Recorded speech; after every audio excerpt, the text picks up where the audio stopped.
Ola, eu son Samuel Grela Seoane, de cuarto de ESO, e neste pequeno vídeo vouvos a falar un pouco sobre o libro Memorias dun neno labrego.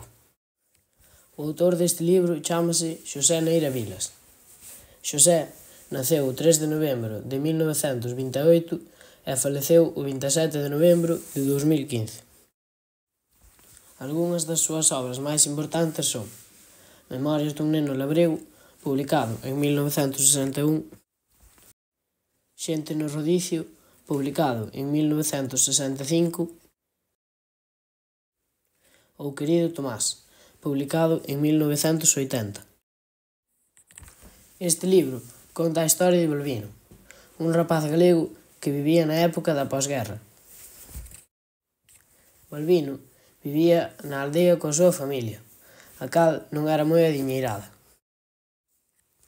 Este rapaz ten un caderno, no cal vai anotando algunhas das cousas que lle van sucedendo. A aldea na que vivía Balbino era, como por así dicilo, dirixida por un señor que fala castelán. A Balbino vanlle sucedendo unha serie de cousas, como por exemplo,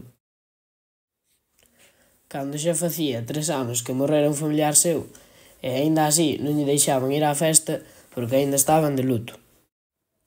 Ou cando morreu o seu can envenenado por culpa dos seus veciños, aínda que estes non o querían envenenar a el, senón que querían envenenar ao raposo. Neste libro trátanse temas como, por exemplo, a pobreza, o traballo duro no campo, a educación ou a esperanza dun futuro mellor. A verdade é que este libro gustoume bastante e foime fácil de entender.